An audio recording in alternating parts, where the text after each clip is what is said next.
It's one small step for man, one giant leap for mankind. Cut! Okay, great, we got it. In 1969, the human race took its first tentative steps on the surface of the moon. Or so we're told. Since Neil Armstrong's giant leap for mankind, hundreds of conspiracy theories have been put forward, claiming the Apollo 11 moon landing was shot on a movie set. How is the American flag flapping in space?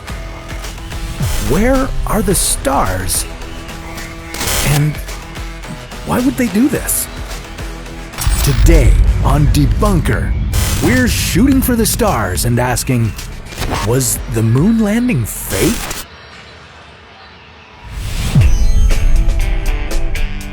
The year is 1969.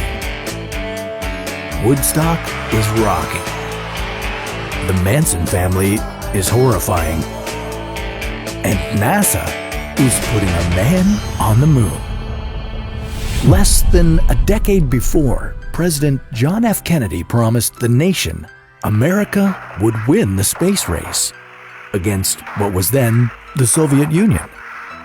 The question is, how far were they willing to go to keep that promise?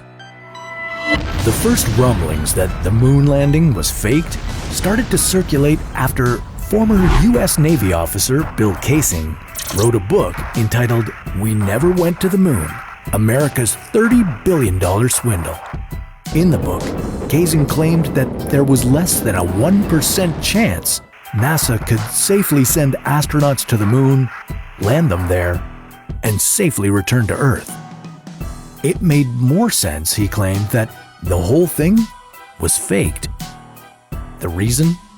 To embarrass the Russians and save face after America's handling of the Vietnam War. Many people started doubting the authenticity of the Apollo 11 footage and began to notice some strange events.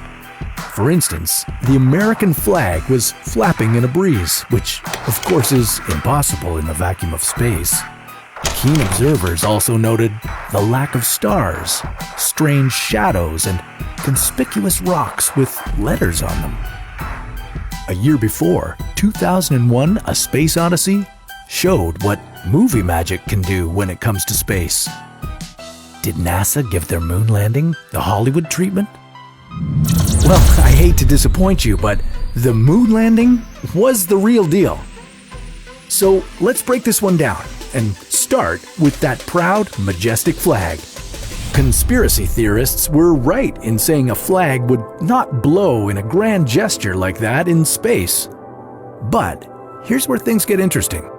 Rods were inserted into the flag to make it look better and compensate for the lack of wind. That added more gravitas to the image. Next on the list would be the stars, or lack thereof. Here's the thing. Have you ever tried to take a photo of stars during the day? Can't see much, can you? That's because the sun overpowers everything. The same thing happened up there on the moon. Those shots from the lunar surface are the equivalent of daytime photography. Okay, so we covered the light, but what about darkness? Those shadows look like some amateur filmmaking, don't they? Well, you gotta remember, rough and uneven surfaces don't reflect light smoothly. A light that bounces off an irregular surface can make a weird shadow. You try lighting some moon rocks. It's hard, okay? But what about that weird prop? You know, the rock with the C in the upper corner? That's gotta be an art direction goof, right? Today, we have conveniences with digital photography, but film, let alone film in space, can do some weird stuff. Sometimes, when you make enlargements from the original stock, debris can get in the way and mess up a print. Think of how overexposing a print can wash out the color, or a scratched negative can mess up an image. In this case, the original photo doesn't have a C on the stone. So, how did it get there? Well, a thread, Stray hair, maybe even a thin fingernail landed on the machine when the new image was made, resulting in the C shape. So here's the truth.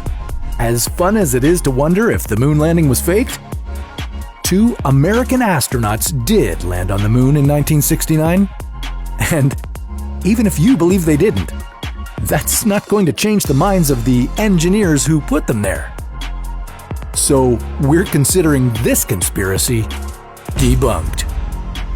What case do you want us to crack open next? Let us know in the comments below.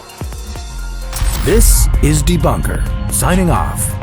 And remember, stay curious.